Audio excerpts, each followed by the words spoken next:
निष्ठ होकर वैदिक संस्कृति की पताका को पूरे विश्व में किण्वन्तो विश्वमार्यम जो हमारा उद्घोष है उसे सार्थक कर रही हैं। सादर निवेदन है आदरणीय बहन जी से कि वे अपनी ओजस्वी वाणी में आज की अपने प्रवचन विषय मानव जीवन को सार्थक कैसे बनाएं पर प्रकाश डालकर हमें लाभान्वित करें। श्रीमती रचना जी। सभी को सादर नमस्ते जी। हाँ जी आ रही है, जी आ रही है। प्रारंभ करती हूँ। सर्वप्रथम ईश वंदना। ओम यो भूतं च भव्यं च सर्वं यष्टाधितिष्ठते सर्वस्य च केवलं ब्रह्मणे नमः। ॐ यस्य भूमिः ब्रह्मान्तरिक्षमुतोदरं दिव्यग्रे मूर्धानं तस्मै ज्येष्ठाय ब्रह्मणे नमः। भविष्यत् वर्तमान का जो प्रभु है अंतर्यामी, विश्व व्योम में व्याप्त हो रहा जो त्रिकाल का है स्वामी। निर्विकार आनंद कंद है जो केवल रूप सुख धाम, उस महान परमेश्वर को है मेरा अर्पित नम्र प्रणाम। उस महान जगदीश्वर को है मेरा अर्पित नम्र प्रणाम। वैदिक प्रचार संस्कृति प्रचार संघ की संयोजिका सरला गुप्ता जी, वैदिक संस्कृति प्रचार संघ की संयोजिका सरला गुप्ता जी, आदरणीय भूपेंद्र शर्मा जी और मेरे अनुज अवनीश जी और आचार्य सत्यप्रिय जी आर्य कार्यक्रम में उपस्थित हुए हैं, उनका मैं हार्दिक स्वागत करती हूँ। और इस बीच हमारे बीच में समाज से आई हुई बहुत ही दूर दूर समाजों से आई हुई मेरी प्यारी बहनों और देश विदेश से भी आई हुई धर्म प्रेमी बहनों और सज्जनों और प्यारे बच्चों, मैं आज बहुत प्रसन्न हो रही हूँ कि आज हमारे बीच में हमारी बहन कविता आर्य जी की माता जी भी हमारे बीच में कनाडा से उपस्थित हैं। मैं उनका बहुत आशीर्वाद हर समय आशीर्वाद है आप। वो मुझसे बहुत स्नेह भी करती हैं।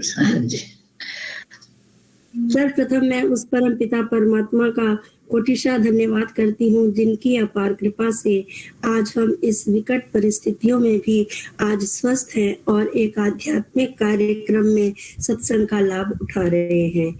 मैं भी वैदिक संस्कृति प्रचार संघ के आयोजकों को बधाई देती हूँ जो ऐसे समय का सदुपयोग करते हुए एक वैदिक संस्कृति का पूरे एक वर्ष से प्रचार और प्रसार कर रहे हैं। संस्कृति के रथ को आगे बढ़ाने का प्रयास करते हुए आपने बहुत सारे विद्वानों को हमारे बीच में आमंत्रित भी किया है जिनसे कि हम सब ने बहुत ज्यादा लाभ उठाया है। आज का इसी श्रृंखला को आगे बढ़ाते हुए आज का मैं एक विषय लेकर उपस्थित हुई हूँ जो कि देखने में या सुनने में तो ऐसे लग रहा है कि जैसे ये बहुत सरल विषय है, लेकिन अगर जब हम इस पर कुछ काम करेंगे या इस पर कुछ चिंतन और मनन करेंगे तो ये इतना आसान भी नहीं है, क्योंकि काम करना किसी को प्रैक्टिकल रूप में सामने लेके आना, उस पर काम करना, उसमें मेहनत करना, पुरुषार्थ करना, उसके लिए भी हमें बहुत ज्यादा तप करने की आवश्यकता होती है। चाहे आसान सी चीज हो तो उस पर भी हमें काफी करना पड़ता है, स्वाध्याय करना पड़ता है, तप करना पड़ता है, मेहनत करनी पड़ती है और पुरुषार्थ भी करना पड़ता है।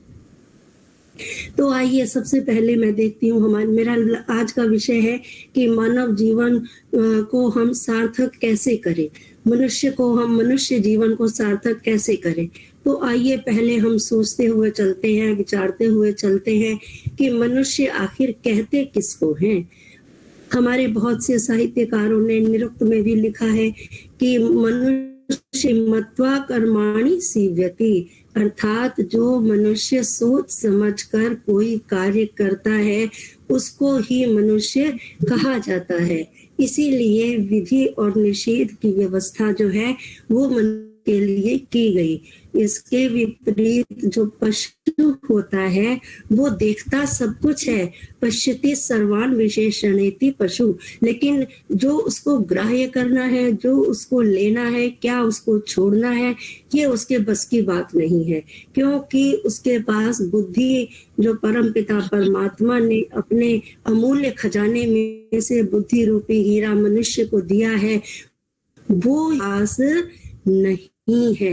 लेकिन फिर भी कई मायनों में और पशुओं में काफी समानता पाई जाती है।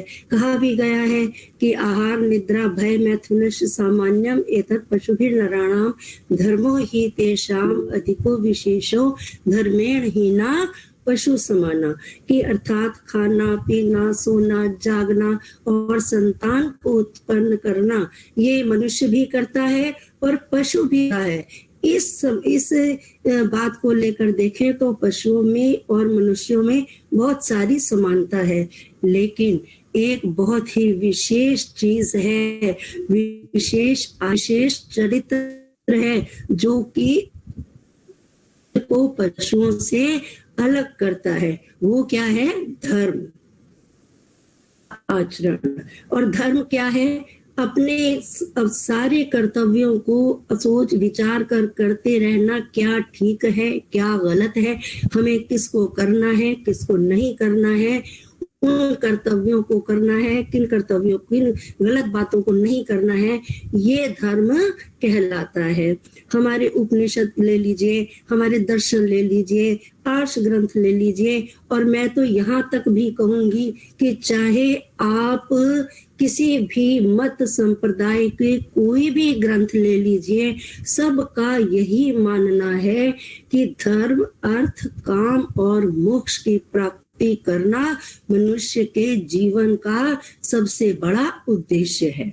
अर्थात सार आप अर्थ कमाइए, धन कमाइए, धर्मानुसार धन कमाते हुए अपनी सामर्थ्य के अनुसार उनकी कामनाओं को पूरा करते हुए आप मोक्ष को प्राप्त करिए। ये जो है ये हमारे नीतिकारों ने, ऋषियों मुनियों ने, सब ने यही माना है, समझा है, जाना है, प्रचारित किया है और प्रसारित किया है।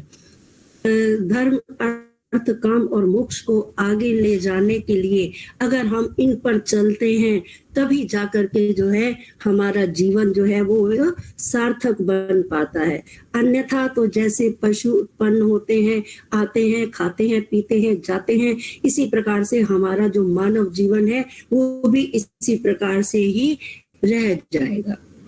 सत्य की ओर ले चलती हूँ कि जो भी मनुष्य जो भी संसार में उत्पन्न हुआ है वो एक ना एक दिन मृत्यु का ग्रास अवश्य बनता है। वो एक अकाट्य सत्य है। किसी भी जो भी संसार में आया है उसको एक ना एक ही है, कोई रोक नहीं सकता। ये रित सत्य है, ये शाश्वत सत्य है। और कहा भी तो जाता है ना कि परम पिता परमात्मा ने मनुष्य को धरती पर अवतरित करने से पहले ही उसकी जेब में मृत्यु का टिकट डाल करके भेजा है, जो किसी को भी मालूम नहीं पड़ता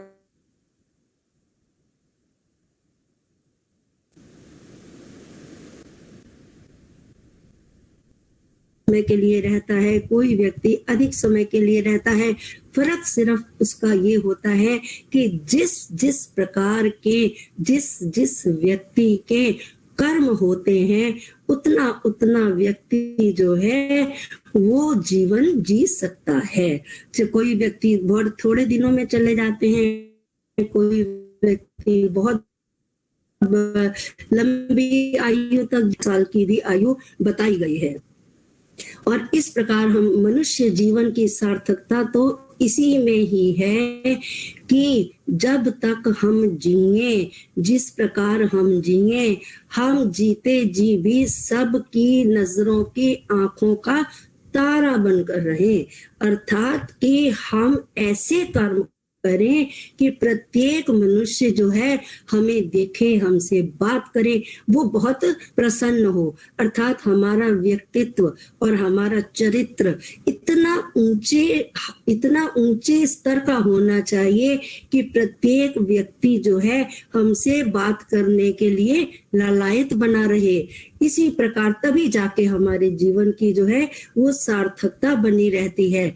लेकिन अगर हमें जाना तो पड़ेगा ही, और कर्म ऐसे करने चाहिए कि जब हम इस संसार से विदा हों तो लोगों की आंखों को हम अश्रु पूरित कर कर जाएं, लोग कहने पे मजबूर हो जाएं कि बहुत अच्छा व्यक्ति था, इतना अच्छा व्यक्ति था कि ये यहाँ से जा रहा है और हमारे को अब उसकी रिक्तता बहुत ही ज्यादा खलने वाली है। इसीलिए तो कहा जाता है ना कि जो व्यक्ति स्वर्ग में गया कि नरक में गया, कहा जाता है ना, ये भी तो कहा जाता है ना कि जब किसी की अर्थी ले जा रही होती है ना, तब उसके पीछे पीछे जो व्यक्ति जाते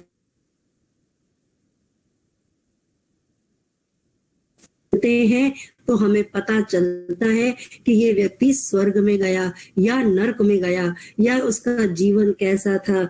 अगर बातें उसके बारे में हो रही होती हैं कि ये तो व्यक्ति बहुत अच्छा था, बड़ी पुण्य आत्मा था, सबके साथ हंस के बोलता था, तो इसका मतलब ये समझना चाहिए कि वो व्यक्ति स्वर्ग में गया। अगर आपस में लोग बात ये करते हैं कि बड़ा दुष्ट था, इसने तो सबको तंग करके रखा हुआ था, इस तरह की नकारात्मक बातें अगर होती हैं तो ये समझना चाहिए कि वो व्यक्ति जो है में गया। तो इस प्रकार कार्य हमें ऐसे करने चाहिए कि जैसे कि हमारा ये लोक भी सुधरे और हमारा जो है वो परलोक भी सुधरे। तो ये बहुत सुंदर संवाद है यक्ष और युधिष्ठिर का। यक्ष ने युधिष्ठिर से पूछा कि कहा जीवती, कि कौन जीता है। तो अगर वैसे पूछा जाए, साधारण रूप से पूछा जाए कि कौन जीता है, तो हम सब यही कहेंगे ना, अरे इसमें कौन सी बड़ी बात है, ये चल रहा है, फिर रहा है, खा रहा है, गा रहा है, आ रहा है, जा रहा है, तो ये जीवित है, इसमें कौन सी बड़ी बात है जो आपको समझ नहीं आई कि ये कौन जीवित है। लेकिन नहीं, हमारे ऋषियों के, मुनियों के, हमारे जो विद्वान लोग हैं, उनके जो उत्तर है ना वो बहुत ही अलौकिक होते हैं। उन्होंने कहा, युधिष्ठिर ने कहा कि चलम वित्तम चलम चेतम चलम जीवति यौवने चलाचलम इदम सर्वम कीर्ति यस्य स जीवति।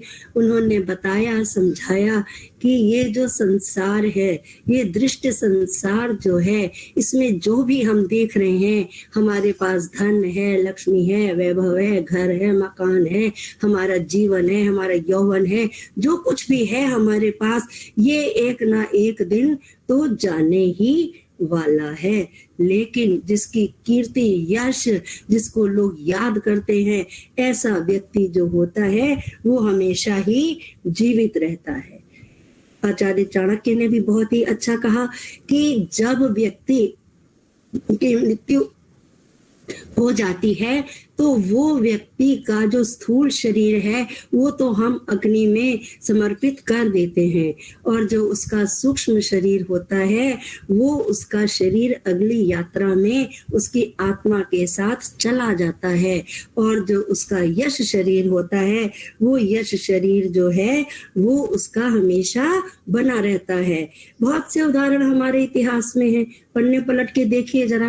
भगवान श्री राम को गए लाखों वर्ष हो हो गए, लेकिन आज भी हम उनको बहुत याद करते हैं। रामनवमी के दिन हम उनकी मर्यादाओं को याद करते हैं, हम उनके चरित्र को याद करते हैं, कितनी अच्छी अच्छी बातें हम याद करते हैं। 5200 वर्ष लगभग हो गए हैं श्री कृष्ण को गए हुए, हम उनकी नीतियों को याद करते हैं। उन्होंने दुनिया को किस प्रकार से रास्ता दिखाया, गीता का ग्रंथ बताया, कितना उन्होंने हम सब के लिए उपकार किया, हम इसलिए उनको याद करते हैं। और ब्रह्मा से लेकर के कणाद ऋषि तक उन्होंने कितने अच्छे अच्छे कार्य किए, हम उनको याद करते हैं। और तो और देखिए महर्षि स्वामी दयानंद को हमसे बिछड़े हुए अभी कुछ ही वर्ष हुए होंगे, लेकिन हम फिर भी उन्हें आज भी याद करते हैं। किस लिए याद करते हैं? कि उनके अच्छे कार्यों के लिए याद करते हैं। उन्होंने कितने अच्छे अच्छे कार्य किए, नेकी के कार्य किए। अर्थात कहने का मतलब ये है कि जब तक हम जिए, कैसे जिए, कहा जाता है ना कि ये जो जीवन हमें मिला है ना, तो कुछ काम कर ले, ये नेक कमाई का वक्त है, लटके हुए कफन से कोई आरज़ू नहीं। कि अर्थात हम जीते जा रहे हैं, खा रहे हैं, पी रहे हैं, हम यूं ही ऐसे ही बातों में जीवन व्यतीत करते जाते हैं, व्यर्थ की बातों में जीवन व्यतीत करते जाते हैं।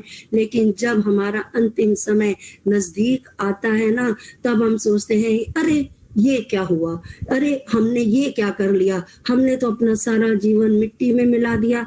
हम तो कुछ कर लेते, कुछ पढ़ लेते, कुछ ज्ञान प्राप्त कर लेते, या कुछ अच्छे कार्य कर लेते, कुछ भी तो कर लेते हम। तो किस तरह से हम इस तरह से जीवन जीते रहेंगे? तो आखिरी समय में हम क्या कर पाएंगे? बहनों और भाइयों, अब तो चिड़िया खेत चुग गई, अब तो कुछ भी बाकी नहीं रहा। तो लटके हुए कफन से कोई उम्मीद हमें रखनी भी नहीं चाहिए। इसीलिए तो कहा जाता है ना, नेकी के कर्म कमा जा रे दुनिया से जाने वाले।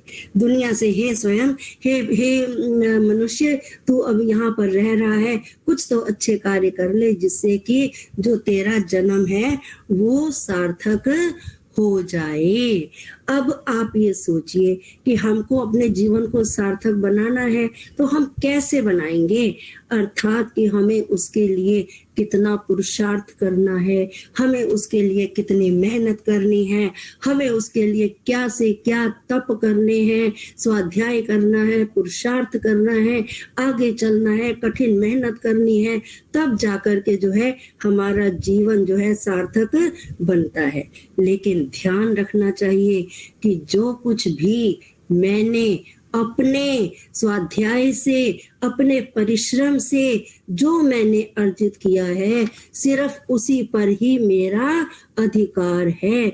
मैं किसी दूसरे की चीज को ऐसी ललचाई हुई दृष्टि से ना देखूं।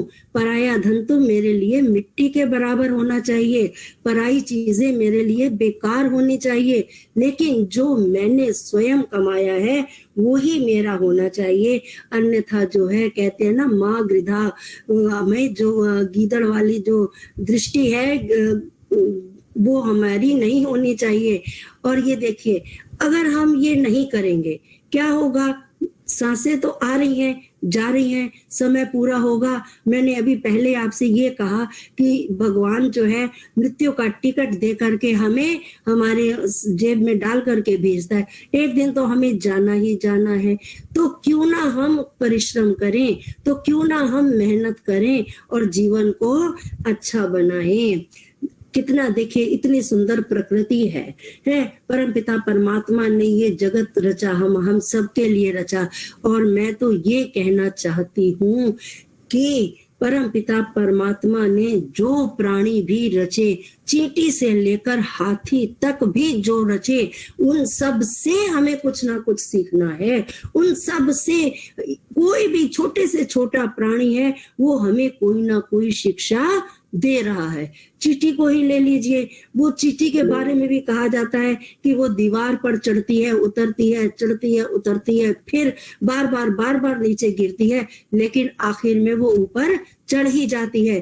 कहा जाता है ना कि कोशिश करने वालों की कभी हार नहीं होती। तो परिश्रम, अगर जितना हम परिश्रम करेंगे, जितनी हम मेहनत करेंगे, उतना ही जो है हमारा जो जीवन है वो सफल बनेगा। शेर जो है जंगल का राजा होता है, सबसे ज्यादा शक्तिशाली प्राणी वही है। वो अगर ये सोचने लग जाए कि मैं तो अब राजा हूँ, मैं तो एक आवाज लगाऊंगा सब आ जाएंगे, और चाहे वो भूखा बैठा रहे, लेकिन भाइयों और बहनों, मेहनत तो उसे भी करनी पड़ेगी, पुरुषार्थ तो उसे भी करना पड़ेगा, उठ के तो उसको भी जाना पड़ेगा, और अपना शिकार जो उसको स्वयं ही लेना पड़ेगा, तब जाकर के उसकी उदर पूर्ति होगी, अन्यथा नहीं हो सकती।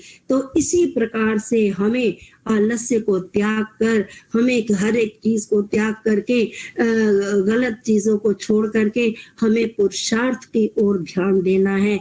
हमें कड़ी मेहनत करनी है, धूप हो, सर्दी हो, छाया हो, ठंड हो, बरसात हो, गर्मी हो, हमें अपने कर्तव्यों से मुंह नहीं मोड़ना पड़ेगा, मोड़ना चाहिए। तभी जाकर के हम अपने जीवन में उन्नति को प्राप्त कर सकते हैं और अपने जीवन को सार्थक कर सकते हैं, और तभी कर सकते हैं। देखिए, एक बात और मैं बताना चाहती हूँ आपको। क्या आपने कभी सोचा,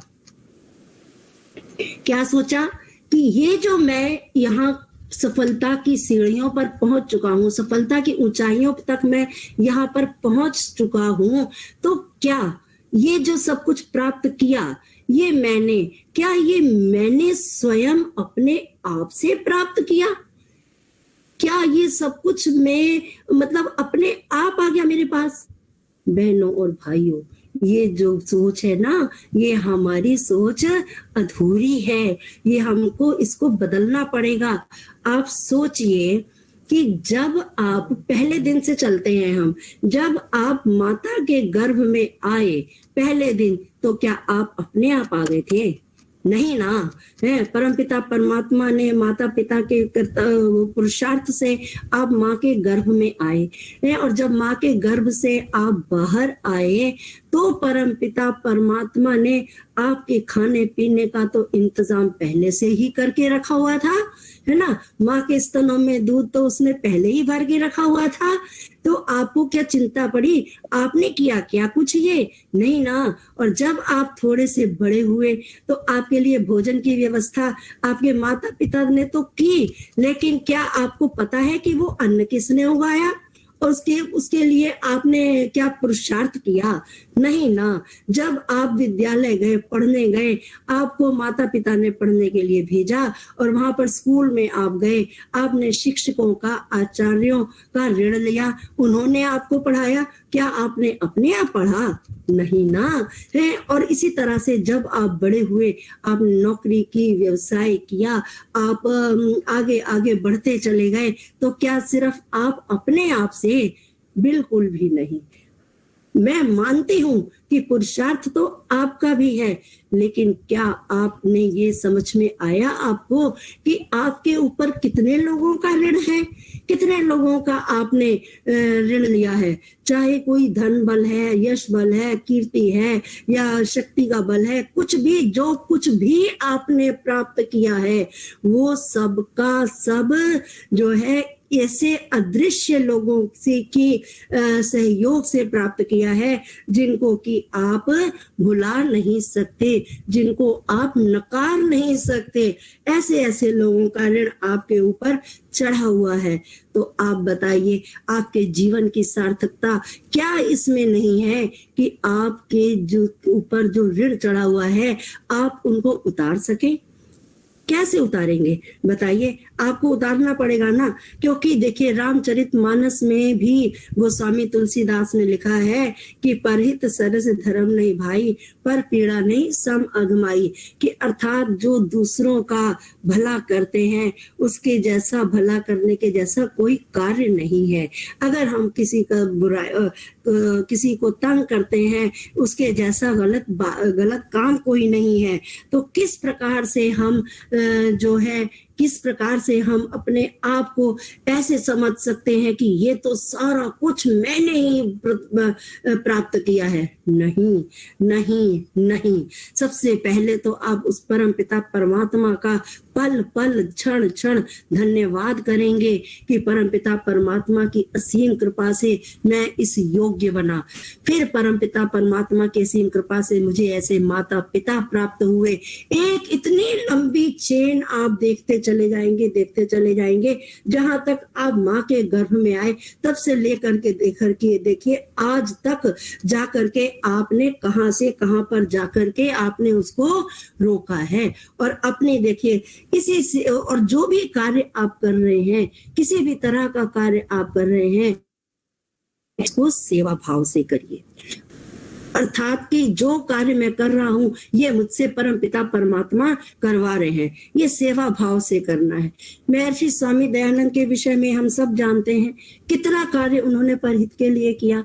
18 घंटे की समाधि सिद्ध थी उनकी। वो चाहते तो अपने मोक्ष में जा सकते थे, लेकिन नहीं, अपने आचार्य अपने गुरु की आज्ञा का पालन करते हुए उन्होंने इसको त्याग दिया और अपना पूरा जीवन गुरु को दक्षिणा के रूप में समर्पित कर दिया।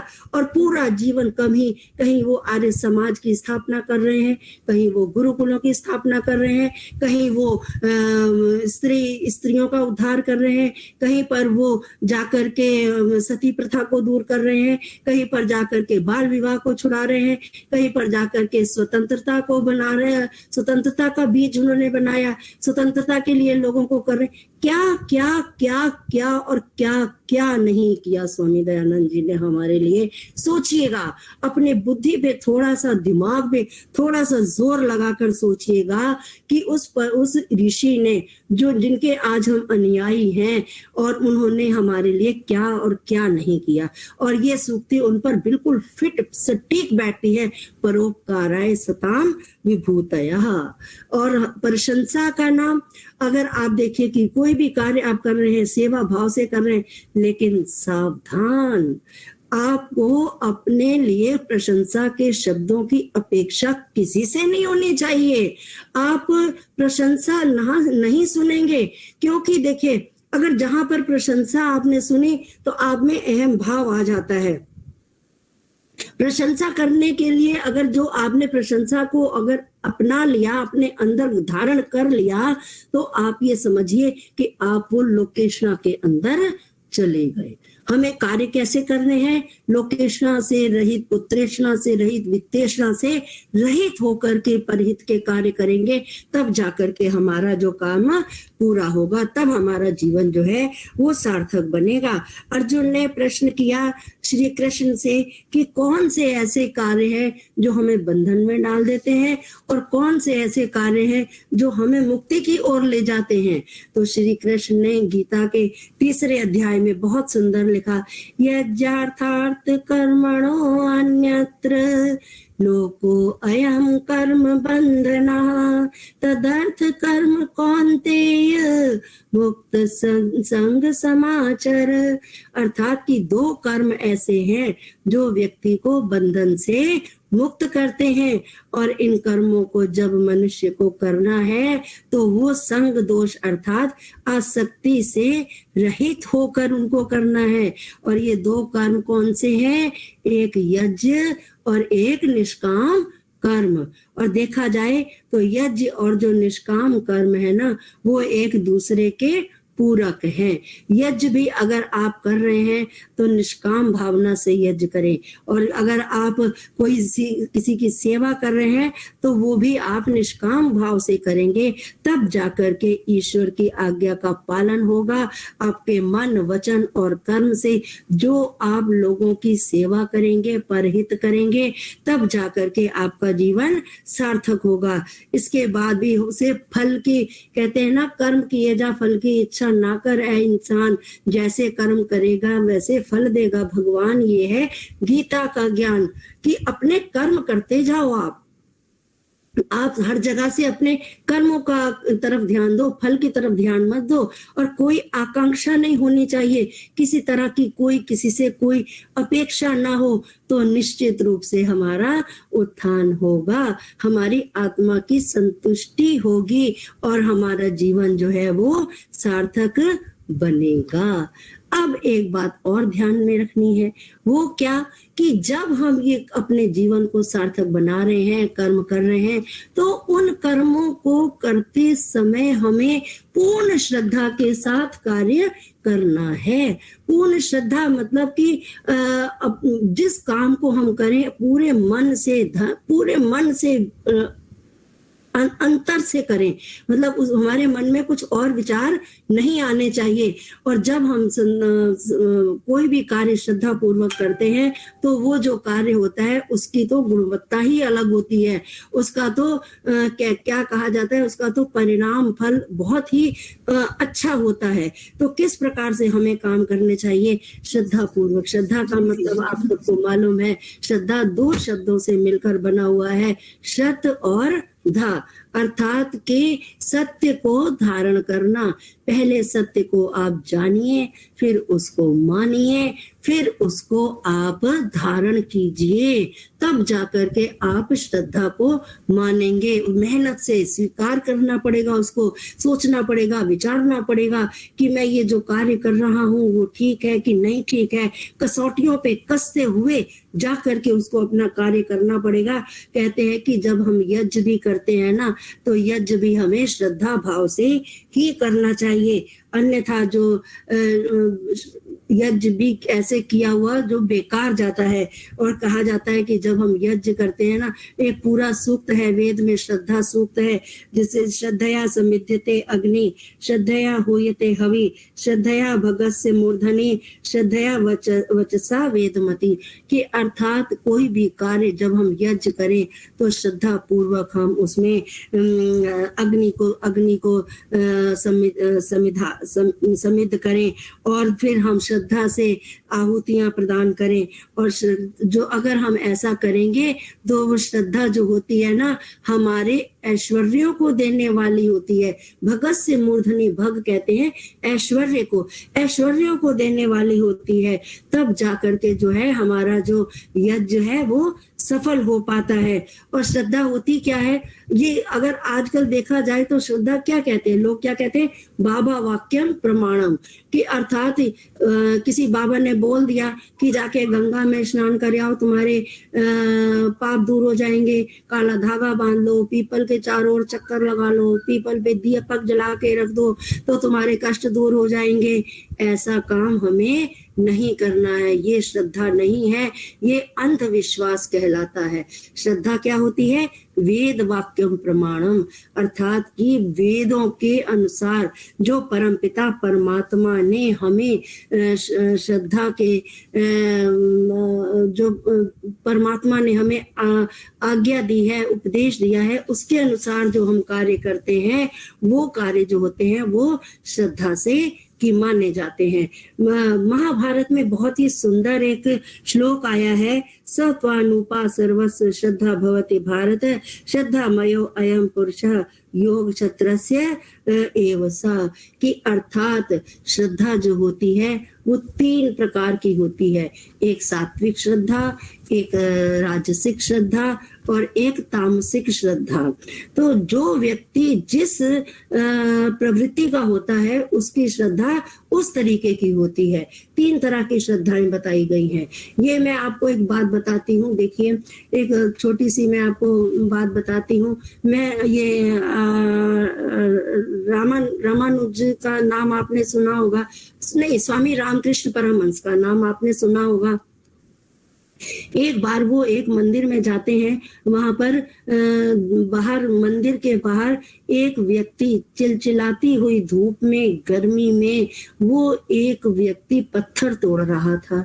अब जैसे कोई जा रहे हैं, निकल रहे हैं, हम लोग आपस में बातचीत कर लेते हैं। उन्होंने बोला, भाई क्या कर रहे हो? तो वो कहता है, अरे तुम्हें दिखाई नहीं दे रहा, इतनी गर्मी है, पसीने से मैं तरबतर हो गया हूँ, देखो मैं अपना पत्थर तोड़ रहा हूँ, सिर फोड़ रहा हूँ और क्या कर रहा हूँ, तुम्हें दिखाई नहीं दे रहा? ठीक है भैया तू आगे जा। है वो आगे चला गया। थोड़ी दूर पर एक और व्यक्ति पत्थर तोड़ रहा था। उनसे पूछा उसने कि क्या कर रहे हो? तो वो कहता है कि मैं क्या कर रहा हूँ, देखो पत्थर तोड़ रहा हूँ, मेरा परिवार है, मेरे बच्चे हैं, अब मैं पूरा दिन मेहनत करूंगा, मुझे कुछ पैसे मिलेंगे तो मैं जाकर के अपने परिवार के लिए खाना भोजन ले जाऊंगा। तो जब मैं तो अपने परिवार के लिए कार्य कर रहा हूँ, मुझे जो कर्तव्य मिला है परमपिता परमात्मा की तरफ से वो मैं इसको कर रहा हूँ। और आगे जाते हैं। तीसरा व्यक्ति बड़े प्रेम से, इतनी गर्मी, उसके लिए भी उतनी ही गर्मी है, उसके लिए भी उतना ही टेम्परेचर है, उसके लिए उसको भी उतना ही पसीना आ रहा है, लेकिन देखिए अंतर, वो क्या कर रहा है कि वो बैठा हुआ आराम से पत्थर तोड़ रहा है, भजन गा रहा है, गीत गा रहा है, प्रसन्नता उसके मुख से झलक रही है। तो उससे पूछा कि क्या कर रहे हो? वो कहता है कि देखो मैं तो, ये मंदिर बन रहा है ना, मेरे भगवान का मंदिर बन रहा है, मैं इसमें सहयोग कर रहा हूँ, मैं छोटे छोटे काम करके मंदिर, ये जब ये पत्थर मंदिर में सजेंगे ना तो मैं रोज आके इनसे बातें किया करूंगा, मैं इनसे आके रोज इनके हालचाल पूछा करूंगा कि मैंने भी थोड़ा सा सहयोग किया हुआ है इसमें आपके साथ में। तो ये कहा जाता है कि देखिए चीज वही है, प्रश्न भी वही है, मनुष्यों की जो वृत्तियां हैं वो अलग अलग हैं। एक तामसिक है, एक राजसिक है और एक सात्विक है। सात्विक व्यक्ति वाला, सात्विक प्रवृत्ति वाला जो व्यक्ति है ना, वो क्या कर रहा है? सात्विक प्रवृत्ति वाला व्यक्ति प्रसन्नता से भरपूर है और वो सचमुच में अगले निश्चित जानिए उसके जीवन की उन्नति होने ही अवश्य होगी, क्योंकि वो काम ही इतना अच्छा कर रहा है। और राजसिक वाला जो व्यक्ति है, राजसिक वाला व्यक्ति कैसा है कि वो बस खाली अपने विषय में सोच रहा है, अपने परिवार के विषय में सोच रहा है, वो ज्यादा कुछ सोच ही नहीं पा रहा। उसका स्वभाव कैसा है? राजसिक स्वभाव है। राजसिक स्वभाव क्या है कि वो कहता है कि मैं और मेरा परिवार, बस मैं इससे ज्यादा आगे कुछ नहीं कर सकता। एक बहुत ही सुंदर श्लोक है संस्कृत का कि अयम निजः परो वेति गणना लघुचेतसाम उदार चरिता नाम तु वसुधैव कुटुंबकम, कि उसके लिए जो वसुधैव कुटुंबकम नहीं है, उसके लिए परिवार ही परिवार है, बस सिर्फ अपने परिवार तक उसका जो लक्ष्य बना हुआ है। और वसुधैव कुटुंबकम सात्विक प्रवृत्ति वाले के लिए है। और जो तीसरा व्यक्ति था वो तामसिक प्रवृत्ति वाला व्यक्ति था, उसके लिए तो अंधेरी योनि, अंधी योनि, वो जो कहा जाता सूर्या नाम तेलो का अंधेन तम सावृता, वो इस तरह की तामसिक योनियों में वो जाने वाला व्यक्ति है। तो इस प्रकार से हमने देखा कि अगर कोई श्रद्धा पूर्वक कार्य करता है सात्विक व्यक्ति को, तो ईश्वर ही ईश्वर चारों तरफ दिखाई देता है। उसको तो अपने परम पिता परमात्मा से स्नेह है, उसको तो प्रशंसा ही प्रशंसा चारों तरफ से मिल रही है, अपना खुद भी खुश है और सबको खुश करता है। और जो दूसरा राजसिक व्यक्ति वाला है वो क्या अपने लिए काम कर रहा है, लोगों के लिए काम कर रहा है, लोग खुश हो, लोग खुश हो, लोगों को खुश करना उसका काम है। राजसिक प्रवृत्ति वाले जो लोग हैं ना, वो लोगों को खुश करते हैं। मैं खुश हो जाऊं, बस मेरे को देखने वाले खुश हो जाए, सामने वाला खुश हो जाए, मेरी खूब वाहवाही करे, मैंने आज देखो इतना प्रसाद चढ़ाया, मैंने आज इतने लोगों का लंगर किया, मैंने आज ये किया, मैंने आज वो किया, ये कह कह के वो अपनी आत्मा को स्वयं प्रसन्न होता है और वो दूसरे को भी प्रसन्न करता है। और जो तामसिक वाला व्यक्ति होता है वो तो फिर अंधेरे में जीता है। तो हमें अब कैसा बनना है? श्रद्धा पूर्वक कार्य करके हमें अपने जीवन को सार्थक बनाते हुए अपने जीवन में कुछ ऐसे व्रतों को धारण करना है। अब यहाँ पर देखिए कि वो व्रत क्या है। कुछ ऐसे व्रतों को, व्रत क्या होते हैं? व्रत कहते हैं ना, व्रतेन दीक्षा अपनोति, कि व्रत क्या है कि हमारे जीवन में जो व्रत हैं कि सत्य बोलना, निष्ठा से काम करना, अच्छी अच्छी बातों को करना, ये व्रत कहलाते हैं। अब देखिए व्रतों का कहने के लिए क्या कहा जाता है, और व्रतों के द्वारा ही हम अपने जीवन को सुरक्षित रख पाते हैं। कैसे सुरक्षित रख पाते हैं? देखिए बिल्कुल ऐसे ही जैसे कि एक दुर्ग है। जो पहले जमाने में जो किले हुआ करते थे ना, या अभी भी जो लाल किला है दिल्ली में, उसमें छोटे छोटे दरवाजे बने होते हैं और हर एक दरवाजे पर एक ना कोई चौकीदार वगैरह बैठे रहते हैं। इसी प्रकार से हमें अपने जीवन रूपी दुर्ग में इस प्रकार के किले बनाने हैं, दरवाजे बनाने हैं कि उसमें सत्य का एक पे सत्य का चौकीदार रखना है, एक पे ब्रह्मचर्य का चौकीदार रखना है, एक पे सत्य प्रियता का चौकीदार रखना है, न्याय का चौकीदार रखना है, जिससे कि हमारा जीवन जो है कभी भी दूषित ना हो पाए। तभी तो हम कहते हैं ना, रोज प्रार्थना करते हैं भगवान से कि दुरितानि परासु यद भद्रम तन्य आसु। हे पिता परमात्मा, हमारे सारे दुखों को दूर करिए, जिससे कि और हमारे में अच्छे भावों को डालिए, जिससे कि हम लोग कोई गलती ना करें। मुझे याद पड़ती है एक चाणक्य के जीवन की कथा याद पड़ती है। चाणक्य अपने एक शिष्य के साथ में जा रहे थे वन से, तो उनके पाँव में एक कांटा चुभ गया है। उन्होंने कांटा निकाल दिया और फिर उसके बाद में उन्होंने अपनी झोले में से एक चाकू निकाला और जो वो कटीली झाड़ी थी उसको पूरा का पूरा काट दिया। मतलब ऊपर से तो काटा ही काटा, उसको जड़ भी निकाल दी। तो शिष्य बड़ा हैरान हुआ। उसने कहा कि आचार्य जी, अगर आपने खाली कांटा तो निकाल दिया, ऊपर से काट दिया था तो भी ठीक था, आपने जड़ क्यों निकाली? तो उन्होंने कहा, भाई देख कि अगर मैं इसकी जड़ ना निकालता ना तो क्या होता कि ये और आने जाने वाले राहगीरों को ये परेशान करती, ये तंग करती। इससे हमें क्या शिक्षा मिलती है कि अगर हमने अपने जीवन में किसी बुराई को दूर करने के लिए अगर हम करबद्ध हैं तो फिर हमें उसको समूल नष्ट करना है, उसका 1% भी नहीं छोड़ना है। जरा सा भी अगर हमने उसको छोड़ दिया तो वो क्या होगा कि वो फिर से फिर उग जाएगी और फिर से फिर वो हरी भरी हो जाएगी। जैसे झूठ बोला है, हमने सोचा कि मैं आगे से मैं झूठ नहीं बोलूंगी, लेकिन कोई ऐसा मौका आया कि अगर मैं थोड़ा सा झूठ बोल भी दूं तो सामने वाले का भला हो जाएगा, ठीक है, उसका भला हो जाए, लेकिन मैं क्या करूं? मैंने तो जरा सा छोड़ दिया ना। जब छोड़ दिया तो फिर वो झूठ आगे बढ़ जाएगा, तो उसका तो कोई फायदा नहीं रहेगा ना। इस प्रकार से करते हुए हमें व्रतों को धारण करते हुए हमें अपने जीवन में एक कार्य और करना है। वो कौन सा कार्य करना है कि हमें प्रतिदिन यज्ञ करना है, यज्ञ में प्रतिष्ठित होना है।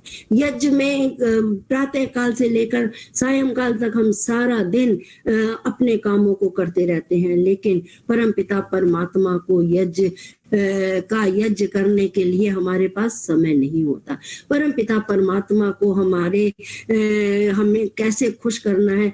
देखिए, जब हम यज्ञ करते हैं तो लेकिन ध्यान रखना पड़ेगा कि जो यज्ञ है ना, वो यज्ञ सिर्फ यज्ञ ही ना बन जाए, सिर्फ आहुतियां चढ़ा दी, घी चढ़ा दिया, नहीं, ऐसा यज्ञ नहीं होना चाहिए। यज्ञ होना चाहिए अपने हृदय रूपी वेदी में आत्मा की ज्योति जलाने के लिए भक्ति रूपी स्नेह का हमें धृत उसमें चढ़ाना है।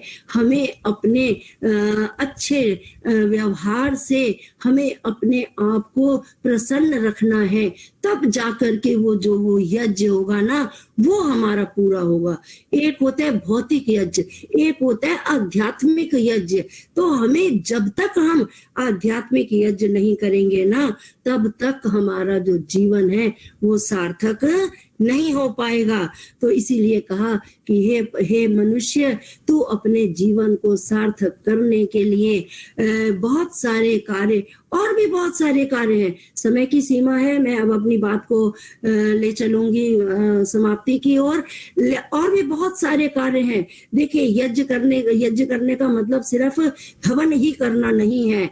उसके लिए हमें सारा दिन कुछ ना कुछ अच्छे कामों को करते ही रहना है। और कहा भी गया है ना कि मिला तुझे इंसानी जीवन, कुछ काम कर ले, नेकी के कुछ काम कर ले, अवगुण और दोष किसी के मत देखो, सबके दोषों को सबके गुणों को अपनाओ, दोषों को नहीं देखना चाहिए हमें किसी के। और आजकल तो देखिए ये कोरोना के समय में ये आज यज्ञ करने का, ये जो सेवा करने का, यज्ञ करने का आज कितना मतलब मौका, सुनहरा मौका तो मैं नहीं कहूंगी इसको, लेकिन जो समय की पुकार है, आज हमें जगह जगह पर हमारी सहायता की आवश्यकता है। आज जगह जगह पर देखिए हमारी सरकार, हमारे आर्य समाज, हमारे कितने सारी संस्थाएं, जो भी संस्थाएं हैं, सब जागृत होकर के एक दूसरे से बढ़कर लोगों की सेवा कर रही हैं। और लेकिन फिर भी जो ये महामारी का जो प्रकोप है ये थमने में नहीं आ रहा है। तो परम पिता परमात्मा से हमेशा यही प्रार्थना करनी है कि हमें परम पिता परमात्मा इतनी शक्ति देना जिससे कि हम लोगों की सेवा कर पाएं, पर हित भी कर पाएं। हम लोग छोटे छोटे होते थे ना जब पहले, तो बड़ा अच्छा भजन गाया करते थे, मुझे बहुत अच्छा लगता था। किसी के काम जो आए उसे इंसान कहते हैं, पराया दर्द अपनाए उसे इंसान कहते हैं। तो इस तरह के जो कार्य हैं वो हमारी आत्मा की उन्नति में सार्थक होते हैं, है ना। और फिर अंतिम बात मैं आपको बताने जा रही हूँ कि जब हम ये सब कर लेंगे, जब हम यज्ञ करेंगे, तो जब हम लोगों की सेवा करने के लिए जाएंगे, इसके साथ साथ में कहते हैं कि अगर हम पुरुषार्थ करते हुए परम पिता परमात्मा से प्रार्थना भी करते हैं तो उसका फल कई गुना बढ़ जाता है। और जब पुरुषार्थ के बाद जो प्रार्थना की जाती है उसका जो ईश्वर जो है हमें बहुत अच्छा फल देता है। और कहते हैं ना कि जब आज का जो समय है कैसा विकट समय है, चारों तरफ हॉस्पिटल्स में देख लीजिए, घरों में देख लीजिए, हर घर में कुछ ना कुछ हो रहा है। तो हमें परम पिता परमात्मा से प्रार्थना करनी चाहिए। 2 लाइनें मैं आपके समक्ष रखना जरूर चाहूंगी। जब दुख से मन घबरा जाए, जब दुख से मन घबरा जाए, चाहूं और अंधेरा छा जाए, जब एक किरण भी आशा की आए ना तुझे नजर, प्रार्थना कर, प्रार्थना कर, प्रार्थना कर उस पालनहारे से, जगत के राखन हारे से, प्रार्थना कर, प्रार्थना कर, प्रार्थना कर। तो आज के इस विकट समय में परमपिता परमात्मा से प्रार्थना करते हुए हमें इस तरह से आगे बढ़ना है और सबके भले के लिए, सुखी बसे संसार सब दुखिया रहे न कोई, ये अभिलाषा हम सबकी मेरे भगवान पूरी होए। इस प्रकार की कामना करते हुए आज मैं यहाँ पर अपनी वाणी को विराम देती हूँ और वैदिक प्रचार संस्कृति संघ को मैं बहुत बहुत साधुवाद देती हूँ, बहुत बहुत धन्यवाद देती हूँ कि आपने आज मुझे यहाँ पर अपने विचारों को रखने का मौका दिया। आपका बहुत बहुत धन्यवाद।